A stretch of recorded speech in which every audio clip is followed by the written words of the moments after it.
사람이 기분이 좋을 때는 웬만한 일은 그냥 눈 감아 주는 법입니다. 진짜 말 그대로 기분이다.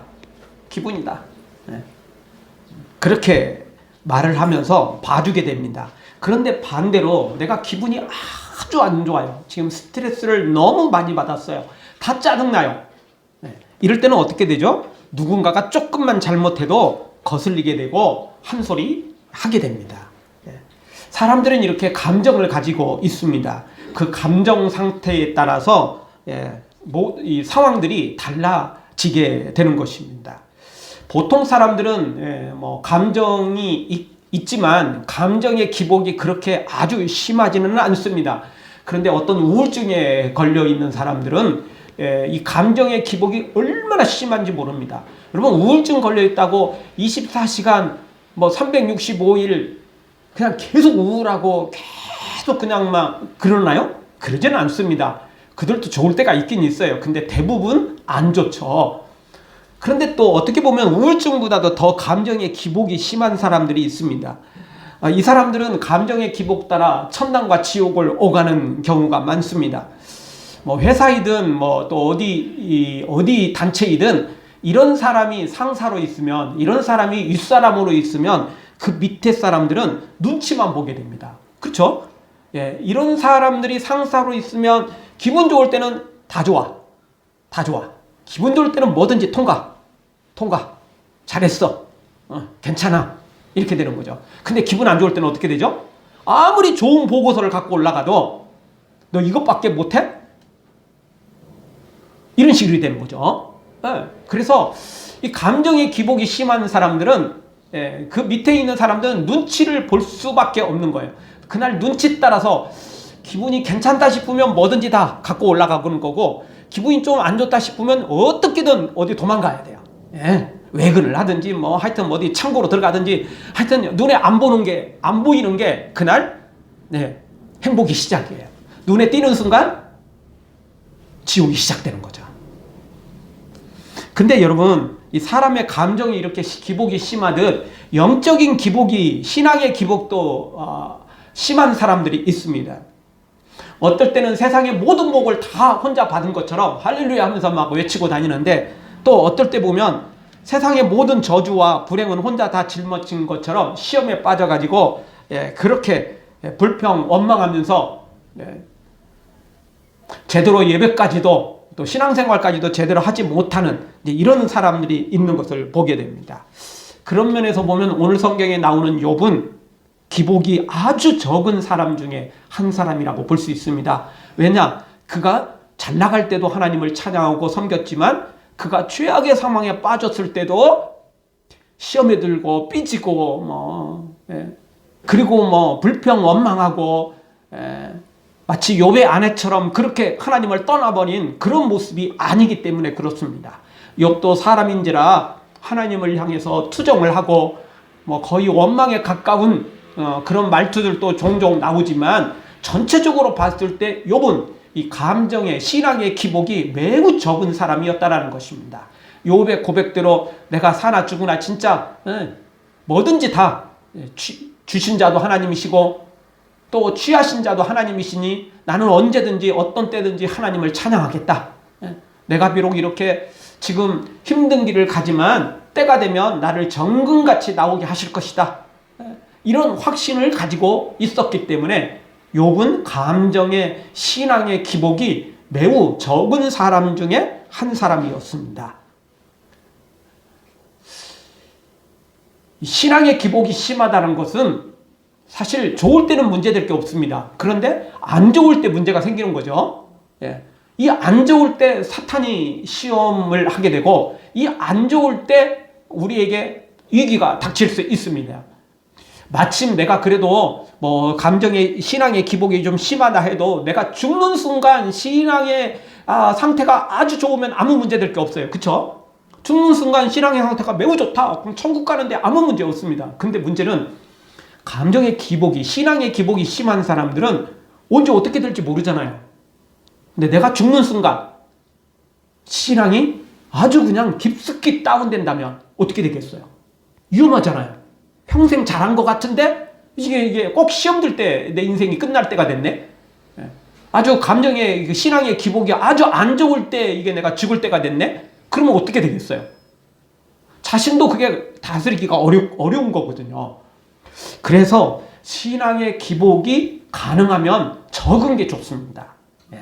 사람들도 이 감정의 기복이 너무 심하면 문제가 생기는 것처럼 가능하면 이게 좀 잔잔한 바다처럼, 그리고 위에 설사 풍랑이 일어도 그 바다 깊숙이 들어가면 어떻게 되죠?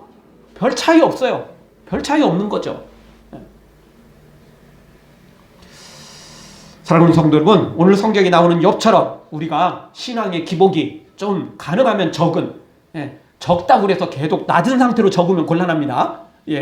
이건 뭐 신앙의 기복은 별로 없는 것 같은데 계속 낮아, 계속 그냥 밑바닥이야. 그러면 곤란하죠.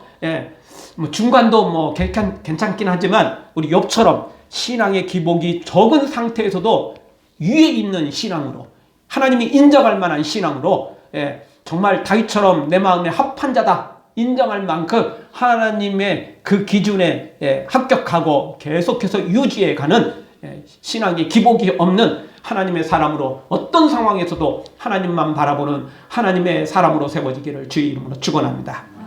자, 오늘 성경 통해서 우리가 욥과 같이 그렇게 거룩하게 살려면, 욥과 같이 신앙의 기복이 없도록 만들려면 어떻게 해야 되느냐? 첫 번째 주시는 말씀은 욥은 재물을 소망하지 않았고 의뢰하지 않았다라는 것입니다.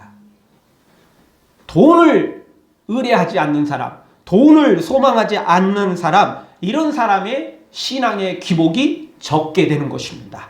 돈을 사랑하는 사람, 신앙의 기복이 매우 커집니다. 말 그대로 하나님이 돈 주실 때는 할렐루야 하게 되고, 그런데 또 그것조차도 조금 시간이 지나면 거기에 적응해가지고 왜 하나님 더 안 주세요? 더 많이 주세요? 이렇게 되는 거죠. 또 돈이 없으면 그때부터는 또 엄청난 또 시험에 빠지게 되는 거죠. 여러분, 예나 지금이나 사람들은 돈 하면서 살아갑니다. 황금 만능주의 시대인 지금은 뭐 두말할 것도 없지만 지금만 그런 게 아니고 옛날에도 그랬습니다. 다만 지금이 더 심할 뿐이죠. 왜냐하면 지금은 이제 그 자본주의가 이제 뭐 어느 정도 이렇게 정착되다 보니까 돈을 굉장히 쓸어 담는 사람들이 많이 생겼어요. 옛날에는 뭐 농업을 가지고 있든지 뭐 어업을 가지고 있든지 뭐 그 직업이라는 게 한정돼 있잖아요. 그리고 돈을 쓸어 모으는 것도 한계가 있습니다. 뭐 진짜 뭐 주변에 있는 온 땅을 다 가진 땅 부자라면 뭐 엄청나겠지만, 그것도 사실 그 모든 땅을 다 차지하는 거 그거 쉽지 않습니다. 근데 지금은 그렇지 않죠. 지금은 뭐 아무 가진 거 없어도 뭐 이 아이디어 하나만 가지고도 뭐 수백억을 벌 수도 있는 시대가 돼버렸습니다. 물론 그거 가능성이 많지는 않습니다. 그래도 옛날에 비하면 지금은 더더욱 돈을 많이 벌 수 있는 그런 시대가 되었습니다. 사실 원래 자본주의는 성경에서 시작됐습니다. 이 자본주의의 이론을 만든 사람이 누구죠? 칼빈입니다. 종교개혁을 일으키면서 이 자본주의가 시작된 것입니다. 칼빈은 뭐라고 외쳤냐면 검소해야 된다. 전략해야 된다. 그럼 전략해서 검소해서 부자 되자? 그게 아니고 그것들을 이 공공의 이익을 위해서 다른 곳에 투자하자는 거예요. 그러니까 나는 투자해서 좋고 다른 사람들은 그 투자를 받아가지고 이득을 얻고, 이게 이제 칼빈으로부터 시작된 자본주의의 출발입니다. 그러니까 사실 이 자본주의라는 게 세상에서 나온 게 아니고 교회에서 나온 거예요. 성경에서 나온 겁니다. 첫 출발자가 칼빈이고요. 근데 이 자본주의가 지금 현대 시대는 왜곡됐죠. 어떻게 왜곡된 거죠? 원래 칼빈이 시작한 것은 내 것을 아껴서 다른 사람들을 위해서 투자하자는 거였어요. 그리고 나는 이제 기본적인 것만 받고, 기본적인 이자 조금 받고, 그 다른 사람들이, 없는 사람들이 그걸 가져다가 뭔가를 해서 이득을 얻고, 사회는 그렇게 해서 좀 더 부유해지고 모두가 잘 살자, 뭐 이런 내용인데, 지금은 그렇게 되지 않은 왜곡된 자본주의가 판을 치고 있죠. 그래 그냥 시장을 왜곡시키고 그냥 자기만 떼돈 벌겠다는 겁니다. 폭리를 취하고 뭐 이런 시대가 되어버렸습니다. 왜 이렇게 된 겁니까? 너무 돈하기 때문에 그렇습니다. 돈의 노예가 됐기 때문에 그렇습니다. 말 그대로 돈에 미쳐버렸기 때문에 이런 일이 벌어진 것입니다. 여러분 우리나라 행복지수가 후진국보다 더 낮다는 사실 알고 계시죠? 우리나라 사람들 굉장히 잘 사는 데 속합니다. 우리나라 치안, 세계적으로 보면 이게 정말 좋은 치안입니다. 예. 심지어 우리가 뭐 그렇게 최고의 나라라고 일컬어지는 미국조차도 우리나라처럼 그렇게 밤에 그렇게 쉽게 돌아다니고 이런 나라 아닙니다, 솔직히. 우리나라요, 정말 알고 보면 괜찮은 나라입니다. 이 정도의 안전한 지대에서 이 정도의 부를 가지고 사는 것은 알고 보면 진짜 행복한 사람들입니다. 네. 근데 우리나라 사람들 행복 지수가 아주 낮습니다. 왜죠? 돈돈하니까. 돈돈하니까. 우리나라 사람보다 더 돈을 많이 가지고 온 선진국이 많아요. 그래서 불행한 거예요. 또 우리나라 사람 안에서도 나보다 돈 많이 가진 사람들이 엄청나게 많아요. 그러니까 다 불행한 거예요. 네. 말 그대로 2등하면 대단한 거 아니에요? 1등 못해서 조금 아쉽긴 하지만 2등은 대단한 거 아닙니까? 근데 2등도 불행해요. 왜죠? 1등 못해서. 자기보다 잘한 1등 한 명 때문에 불행한 거예요. 이게 이제 우리나라 사람들의 모습이라는 겁니다. 약간 아쉬운 거야 뭐 사람이니까 당연하겠죠. 그쵸? 그렇지만 불행해서는 안 되죠. 2등이. 아쉬운 게 있고 내가 더 열심히 해서 1등 하리라 뭐 이런 건 매우 좋아요. 정상이에요. 그게. 또 그렇게 해야 되는 게 마땅한 거고요. 사람이라면 또 그런 것이고. 그렇지만 2등이 불행해서는 안 되죠. 1등 한 명 때문에 불행해서는 안 되는 거잖아요. 그런데 우리나라 사람들은 그렇다는 거죠. 왜죠? 돈 하기 때문에 그렇습니다. 1등 하기 때문에 그렇습니다. 그래서 정치인들도 공직자들도 전부 비리를 들춰보면 뭐하고 연결되어 있죠? 다 돈하고 연결되어 있습니다. 이번 선거의 그 방향을 흔든 LH 직원들의 그 내부 정보들을 이용한 땅 투기도 결국 뭐죠? 다 돈이죠, 돈. 돈이에요, 돈. 더더욱 재밌는 것은 이제 정부가 그 공직자들, 다른 사람들은 몰라도 공직자들은 집 2채 있는 사람들 팔아라. 2채 이상 있는 사람들 팔아라. 이랬더니 상당수가 팔기도 했지만 상당수가 안 팔았습니다. 그리고 어디 나왔죠? 청와대에서 나왔습니다. 그래서 결론은 뭐죠? 청와대는 짧게 근무하고 권력은 짧지만 강남집은 오래 간다는 것입니다. 차라리 청와대 근무지를 내가 포기할 망정 강남집은 포기할 수 없다. 이게 그 사람들의 특징입니다. 그래서 실제 상당수 사람들이 청와대에서 잘렸어요. 근데 잘린 게 아니고 자기 스스로 나온 거예요. 그게 나온 거나 다름없어요. 뭐 어차피 뭐 이제 정권 말기고 뭐 레임덕도 곧 시작할 텐데 뭐 청와대 내가 뭐 1000년만 살 것도 아니고. 근데 강남집은 내가 가지고 있으면 나뿐만 아니라 우리 애들까지 내가 계속 물려줄 수 있다. 뭐 이런 생각 아니겠습니까? 결국은 돈이에요, 돈. 그런데 오늘 욥은 어떻게 살았나요? 어떻게 욥의 신앙은 어떤 모습으로 비춰지고 있나요? 오늘 성경 24절을 보죠. 24절 한 목소리 한번 보겠습니다. 내가 언제 금으로 내 소망을 삼고 정금들어 너는 내 의뢰하는 바라 하였던가. 25절도 보겠습니다. 언제 재물의 풍부함과 손으로 얻은 것이 많음으로 기뻐하였던가. 아멘. 욥은 금, 정금, 재물의 풍부함 이런 것들로 소망을 삼거나 의뢰하거나 이런 것들로 기뻐하지 않았다는 겁니다. 욥이 뭐 돈 버는데 뭐 돈이 들어오는데 뭐 슬퍼했겠어요? 그건 아니고, 근데 이것 때문에 진짜 욥의 최고의 기쁨이 아니었다라는 것입니다. 욥의 진짜 기쁨은 하나님이었습니다. 하나님을 만나는 게 기뻤고 하나님께 예배하는 게 기뻤고 하나님과 함께 동행하는 것이 욥의 최고의 기쁨이었던 거죠. 돈은 그것은 욥에게 있어서 그것은 일부분에 불과했습니다. 한 부분에 불과했던 겁니다. 욥에게 있어서 돈은 최고가 아니었습니다. 그래서 수많은 믿음의 사람들은 다 이런 모습으로 살았습니다. 그래서 세상에 궁궐 같은 데서 천날을 사는 것보다 하나님 성전의 문지기로 단 하루 있는 거, 이걸 더 좋아했던 사람들, 믿음의 사람들은 다 그랬던 것입니다.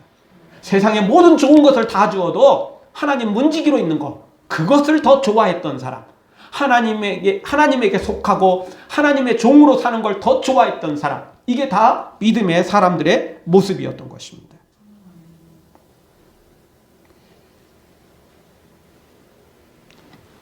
물론 이 상황에서 어떤 사람들은 그런 말을 할 수도 있을 것입니다.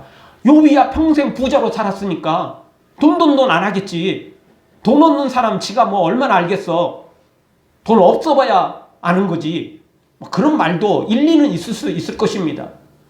왜? 욥이 워낙 부자로 살았으니까. 그러나 욥이 지금 오늘 이렇게 사탄의 시험에 빠져서 거지가 됐잖아요. 빈털터리가 됐잖아요. 돈만 없는 게 아니고 몸까지 완전히 망가졌잖아요. 이 상황에서도 욥은 하나님만 바라보고 있잖아요. 그러니 그 말이 절대 욥에게 적용되지 않는 것을 우리는 모두 알고 있는 것입니다. 여러분, 세상에 돈 하는 사람 중에 돈이 진짜 없어서 말 그대로 찢어지게 가난해서 돈이 웬수다, 돈 하는 사람도 있습니다. 그러나 알고 보면 돈 많은 사람들이 더 돈하고 있습니다. 그렇게 땅투기 하는 사람들, 청와대 근무하는 것조차도 내팽개치고 강남집이 더 좋다고 말하는 공직자들, 이런 사람들, 그 사람들 돈 없나요? 그 사람들 재산 보면 수십억입니다. 기본이 수십억이에요. 그 정도 가지고 있으면 그냥 평생 돈 걱정 없이 살 수 있잖아요, 솔직히. 특별한 일만 없으면 돈 걱정 없이 살 수 있는 사람들이라고요. 그런데도 돈이라고요. 그런데도 돈이라고요. 아니, 그 집 판다고 뭐 특별한 일이 생깁니까? 그 집 팔아서 또 그런 사람들은 또 다른 데 투자할 수 있잖아요. 그래도 강남집이 최고라는 거죠. 왜? 어떤 데보다 투자하기 쉽고 또 보장된 것이 그곳이다 라고 생각하기 때문에. 그래서 알고 보면요, 돈 없는 사람이 돈 하는 것보다 돈 있는 사람들이 더 돈 한다는 것입니다. 돈 있는 사람들이 더 돈 욕심이 더 많다는 것입니다. 우리 같으면 그 돈 가지면 진짜 뭐 평생 쓰고도 남을 수 있으니까 좀 여유 있게 좀 살 것 같은데 절대 그렇지 않다는 것입니다. 아마 우리도 지금 마음은 이럴 것 같지만 그런 돈 가지고 있는 상황이 된다면 우리도 아마 막 투자에 눈이 뻘개질 것입니다. 왜? 아까 말씀드렸던 것처럼 2등이면 충분히, 아니 2등이 아니어도 그 밑에여도 굉장히 잘하는 거 아닙니까? 근데 2등도 불행하다니까요. 1등 때문에. 1등을 못했기 때문에 불행한 거예요. 돈은 정말 필요한 겁니다. 돈 없으면 우리 하루도 제대로 살아갈 수 없잖아요, 솔직히. 돈 반드시 필요합니다. 그러나 돈의 노예가 되면 안 됩니다. 돈을 사랑하면 안 되는 것입니다. 디모데전서 6장 10절, 돈을 사랑함이 일만하게 뿌리가 되나니 이것을 사모하는 자들이 미혹을 받아 믿음에서 떠나 많은 근심으로써 자기를 찔렀도다. 돈을 사랑하는 사람들이 어떻게 됐다고요? 결국 하나님을 떠났다는 겁니다. 믿음의 자리에서 떠났다는 것입니다. 여러분, 하나님과 돈은 절대 같이 섬길 수가 없습니다. 왜냐하면 정반대의 것이기 때문에 그렇습니다. 여러분, 우리가 어떤 취미 생활 할 때도 비슷비슷한 것들은 그냥 뭐 다 좋아할 수 있잖아요. 그렇죠? 운동 좋아하는 사람들은 이 운동도 저 운동도 비슷하게 다 좋아합니다. 뭐 운동이라고 모두가 다 좋아하는 건 아니지만 그래도 비슷한 운동들은 다 좋아하잖아요. 운동 싫어하는 사람들은 이 운동도 싫어하고 저 운동도 싫어해요. 왜? 움직이는 것 자체를 싫어하는 거거든요. 예술을 좋아하는 사람은 그 예술 계통들을 대부분 그래도 좀 좋아합니다. 스포츠를 좋아하는 사람은 스포츠 계통들을 좋아하고요. 다 그 취미를 해도요, 비슷비슷한 것들은 다 그냥 연관되어 있는 겁니다. 그런데 하나님과 돈은 비슷한 게 아니고 정반대입니다. 정반대. 그래서 하나님과 돈은 절대 겸하여 섬길 수 없는 것입니다. 구약에 발람 선지자가 나오죠. 그는 처음부터 거짓 선지자는 아니었습니다.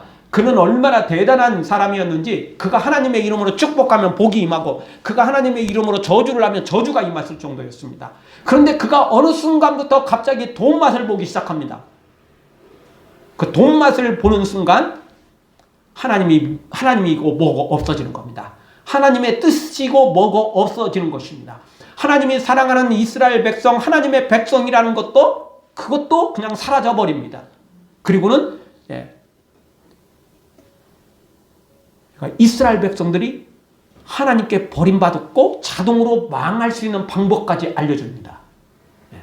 그냥 가면 안 되고 미인기를 써가지고 니네들 제사에 그냥 초청을 해서 적당히 그냥 술 취하면 같이 그냥 우상한테 절하고 미인기 쓰면 간단해. 이렇게 알려주게 되는 거죠. 그리고는 뒤로는 돈을 받았던 것입니다. 돈 때문에 발람이 선지자에서 거짓 선지자로 하나님의 사람에서 사탄의 사람으로 바뀌어버린 것입니다. 결국 발람 선지자는 모세가 이스라엘 백성들과 함께 요단 동편 땅을 점령할 때 결국 죽임을 당하게 됩니다. 사형을 당합니다. 신약시대의 가룟 유다도 마찬가지입니다. 그는 12제자로 부름을 받았습니다. 12제자. 정말 12제자. 우리가 말해서 그렇지 어디 그게 쉬운 자리입니까? 그 아무나 그게 저요저요 한다고 되는 자리입니까? 그런데 가룟 유다는 그 12제자에 포함되는 엄청난 복을 누렸습니다. 12제자 들어가는 것도 대단한데 3년 동안 예수님과 내내 동행했잖아요. 예수님이 이중인격자거나 앞뒤가 다른 분이라면 한번 실망할 수도 있겠지만 예수님 그런 분 아니잖아요. 그 은혜로운 말씀들, 그 능력과 기적들, 감히 세상에서 상상할 수 없는 일들이 거기 제자들 사이에서 일어났던 거죠.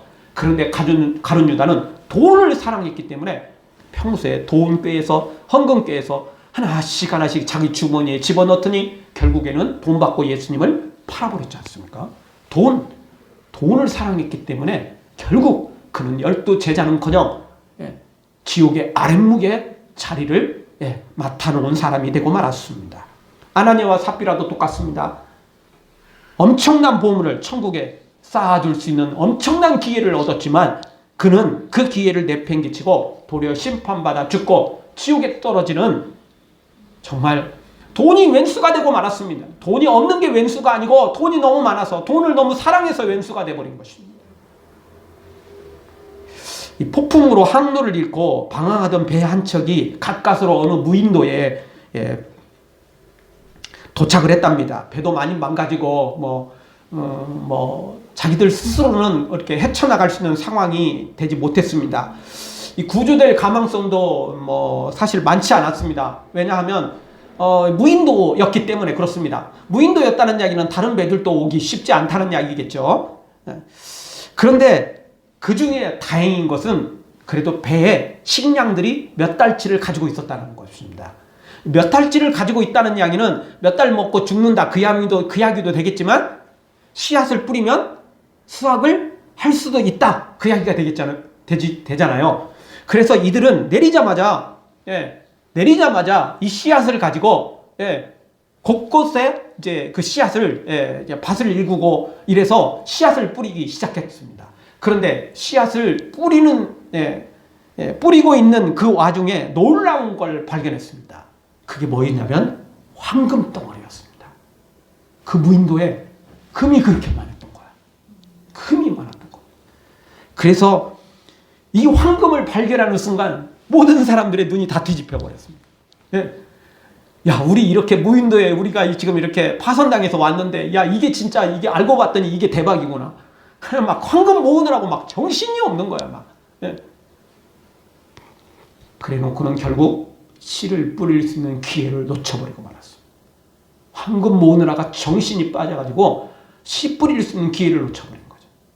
결국 몇 달 살다가 양식이 떨어지니까, 식량이 다 떨어지니까 황금과 함께 그 무인도에서 전부 죽고 말았던 것입니다. 황금 아무리 중요해도 자기 목숨보다 중요하겠습니까? 식량보다 더 중요하겠습니까? 그럴 수는 없는 것입니다. 사도행전 20장 35절에 보면 예수님의 말씀을 소개해 줍니다. 범사에 너에게 모본을 보였느니 곧 이같이 수고하여 약한 사람들을 돕고 또 주 예수의 친히 말씀하신 바 주는 것이 받는 것보다 복이 있다 하심을 기억하여야 할지니라. 예수님이 뭐라고 말씀하셨다고요? 받는 것보다 뭐가 더 복이 있다? 주는 게 복이 있다는 거예요. 돈을 모으는 것보다 더 복 있는 사람은 주의 이름으로 베풀고 나누는 사람이라는 거죠. 천국에 보물을 쌓아두는 사람이라는 것입니다. 강남 부자가 진짜 복 있는 게 아니고 나누는 사람, 베푸는 사람, 이 사람이 복 있다라는 것입니다. 욥은 그렇게 살았다는 것입니다. 그가 돈이 있을 때도 그랬고 그가 돈이 없는 빈털터리가 되고 몸도 다 망가져서 오늘 내일 하는 이 순간에도 욥은 돈을 찾은 게 아니고 내가 돈 없어가지고 내가 이렇게 가난해져가지고 비참한 게 아니라 하나님을 지금 제대로 만나지 못하고 하나님과 함께 교제하지 못하는 것이 욥에게 있어서 최악의 상황이었던 것입니다. 그는 돈을 사랑하지 않았습니다. 그는 돈이 최고라고 여기지 않았습니다. 욥은 하나님이 최고였고 하나님이 전부였던 것입니다. 돈은 있으면 좋지만 없으면 그저 불편할 뿐이었던 것이죠. 욥에게 있어서 돈이 전부가 아니었던 것입니다. 제가 요즘 다음 세대, 우리 지금 이 자녀들 세대, 우리 한국교회를 생각한 게 그겁니다. 우리들은 가난한 시절을 겪었습니다. 힘든 시절을 겪었습니다. 그래서 금식하면서 철회하면서 하나님 앞에 기도했습니다. 왜? 너무 가난했거든요. 너무 인생이 너무 힘들었거든요. 비전과 꿈이 없는 정말 그것을 이루기가 어려운 그런 시대를 살아왔거든요. 그래서 우리에게는 하나님밖에 없었습니다. 그래서 우리에게는 기도밖에 없었습니다. 그래서 기도했고 기도해서 하나님을 만났고 기도해서 응답을 받았습니다. 그래서 정말 우리의 신앙들이 만만치 않은 신앙을 가지고 있습니다. 그런데 문제는 뭐냐면 우리의 자녀들은 우리가 기도해서 응답받고 우리가 기도해서 복받고 이것 때문에 우리의 자녀들이 자라면서부터 조금 자랄 때는 좀 어렸을 때는 조금 힘들었지만 어느 정도 성장하는 순간부터는 하나님께 받은 우리의 복 때문에 애들이 부족한지를 몰라요. 별로 어려운 게 없어요. 그러다 보니까 애들은 기도할 거리가 없어요. 기도할 제목이 없어요. 왜죠? 하나님께 복받은 우리 때문에 하나님께 응답받은 우리 때문에 나름 풍족해요. 상대적으로 좀 약한 것은 있을지 모르지만 그래도 풍족하게 살고 있어요. 기도할 거리가 별로 없어요. 기도거리 있어도 다 엄마 아빠가 기도해. 엄마 아빠의 문제뿐만 아니라 자녀 문제까지 다 기도해. 그러니 애들은 기도할 거리가 별로 없어요. 왜? 내가 기도하지 않아도 엄마가 다 기도하거든. 아빠가 다 기도하거든. 그러니 또 그 기도 듣고 하나님 또 응답해 주니까 문제가 없어. 그 얘들이 하나님을 만날 기회를 놓치고 있는 거예요. 하나님을 만날 기회가 없어요. 기도할 기회가 없어요. 기도할 기도 제목이 별로 없어요. 왜? 조금 아쉬운 것도 엄마가 아빠가 기도해갖고 또 응답받거든. 그러니까 지금 당장이야 엄마 아빠를 통해서 하나님을 조금 간접적으로 경험할 뿐이지 진짜 하나님을 만나지 못하는 거예요. 그래서 제가 생각한 게 이게 너무 아이러니하다. 왜? 엄마 아빠인 우리 세대는 하나님께 기도해서 응답받았고 그래서 지금도 계속해서 기도해갖고 응답받고 있는데 왜 우리의 자녀들은 우리가 다 기도하는 바람에 우리가 다 응답받는 바람에 우리의 자녀들은 기도할 기회도 얻지 못하고 응답받을 기회도 얻지 못하고 하나님을 제대로 만날 기회도 얻지 못하고 있는 것이 돼버리는, 이게 좀 너무 아이러니하지 않아요? 그러니 우리의 자녀들이 앞으로 어떻게 될 것인가? 지금이야 우리가 지금 믿음으로 살고 있으니까 그나마 살아가고 있지만 우리가 세상을 떠났을 때 어떻게 될까? 진짜 무서워져요. 무서워지는 게 사실입니다. 지금 교회마다 코로나 때문에 더더욱 심해져서 지금 아이들이 없어요. 있어도 그 아이들이 너무 신앙의 기복이 너무 심해요. 어떻게 될지 모르는 거예요. 여러분, 우리가 하나님께 응답받고 우리가 하나님께 복받는 거 좋습니다. 그러나 그거 우리의 자녀들에게 다 주려고 하지 마십시오. 우리의 자녀들도 기도할 기회가 있어야 됩니다. 하나님을 체험할 기회가 있어야 됩니다. 하나님을 만날 기회가 있어야 되는 겁니다. 우리가 너무 다 해주는 거 있어요. 우리가 너무 다 해주는 바람에 아이들은 기도할 거리도 기회도 얻지 못하고 있어요. 그러다가 막상 우리가 떠나고 그들이 위기에 닥쳤을 때 하나님을 찾을까요? 우리 엄마 아빠도 기도해서 응답받았어. 이래서 정신 바짝 차려서 믿음으로 세워지면 그나마 다행이겠지만 그렇지 못하다면 어떻게 하겠어요?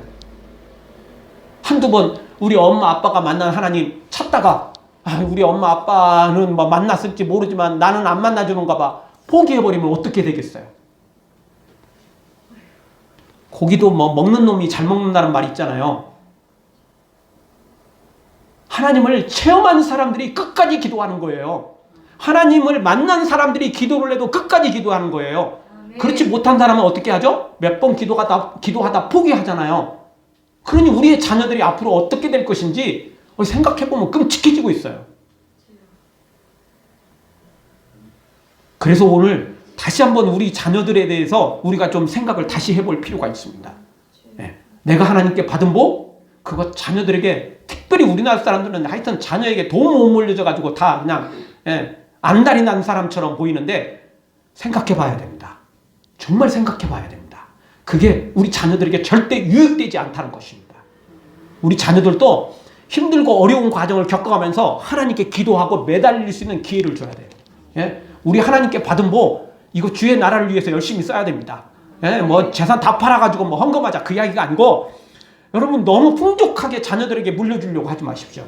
선한 일에 쓰십시오. 귀한 일에 쓰십시오. 하나님의 나라를 위해서 주의 이름으로 베풀고 나누십시오. 그리고 우리의 자녀들은 기본만 주어지고 난 다음에 본인도, 우리의 자녀들도 본인 스스로 하나님께 기도해서 응답받아야 됩니다. 본인 스스로 정말 하나님께 매달려가지고 체험을 해야 된다는 것입니다.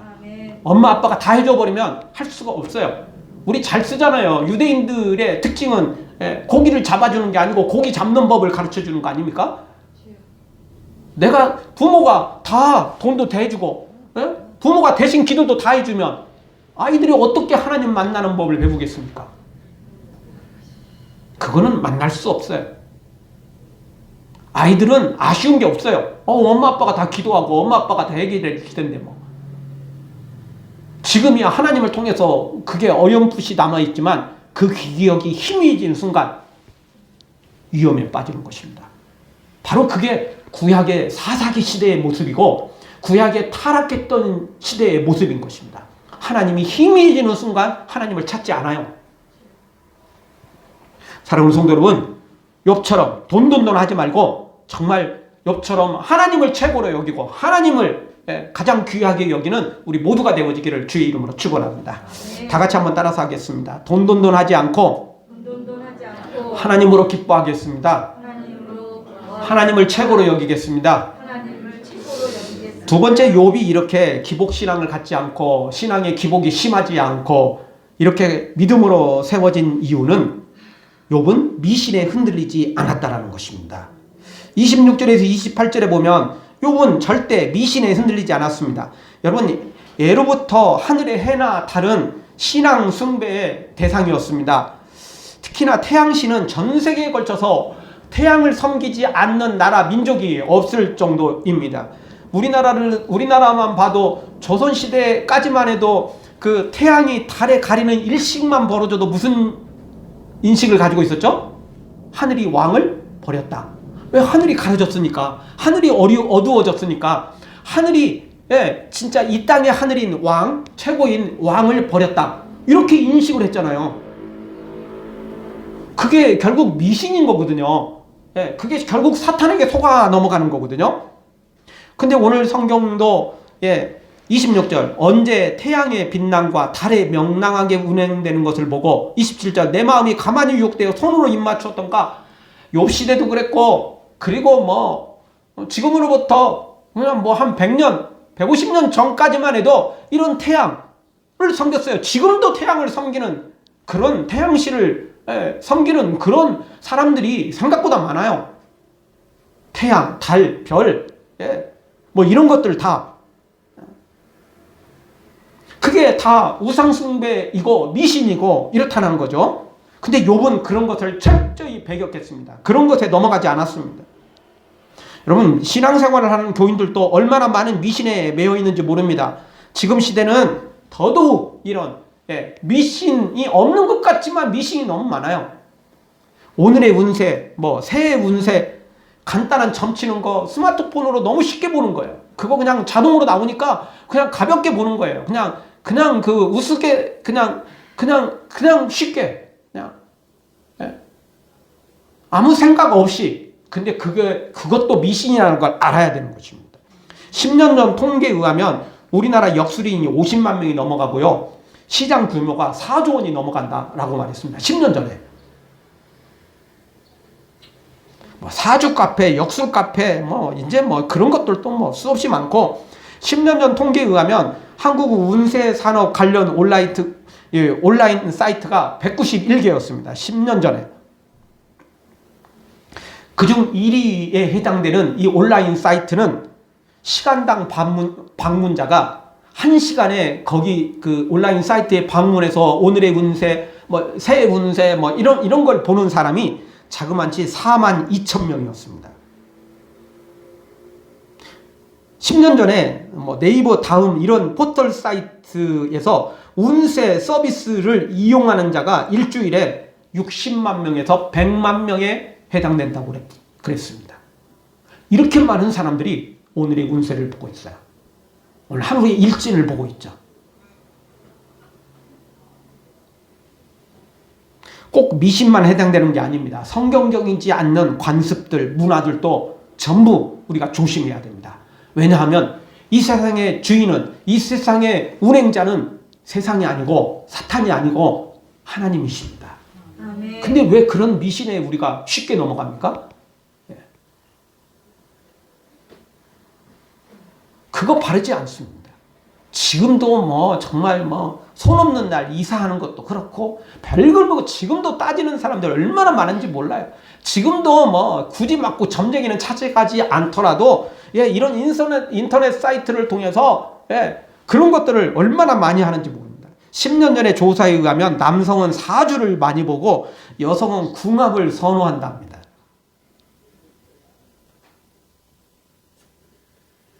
그런데 이런 미신만 찾는 게 미신이 아닙니다. 우리 일상의 미신들이 얼마나 많은지 몰라요. 이게 믿음을 가진 사람인데 하나님이 인생의 생사복을 주장하는데 너무 쉽게 그냥 세상 풍습에 따라서 그냥 그런 게 관습에 따라서 우리 너무 쉽게 그렇게 살아가고 있어요. 아닙니다. 버려야 됩니다. 욥의 시대는요, 태양, 달, 별, 이런 것들은요, 그냥 그건 특별한 신앙의 어떤 종교 대상이 아니라 그냥 미신처럼 퍼져 있었던 거예요. 그런데도 불구하고 욥은 절대 그런 거에 유혹되지 않았습니다. 왜? 하나님이 주인이니까, 하나님이 왕이니까 그런 것들은 거들떠 보지도 않았다라는 것입니다. 사랑하는 성도 여러분, 세상의 관습, 문화, 습관적으로 받아들이지 말고 꼭 심각한 점치는 거, 오늘의 운세 이런 것도 미신이지만 그냥 세상적인 문화 이런 것들도 미신이 얼마나 많은지 모릅니다. 우리는 그냥 근거 없는 미신, 근거 없는 문화, 근거 없는 무슨 습관들 이런 것조차도 버려버리고 성경대로 사나 죽으나 먹으나 마시나 오직 하나님을 위해서 또 하나님의 뜻대로 살아가는 욥과 같은 믿음으로 세워져서 신앙의 기복이 없는 정말 욥과 같은 좋은 믿음의 상태에서 변함없이 달려가는 하나님의 사람들 되어지길 주의 이름으로 축원합니다. 아멘. 기도하겠습니다.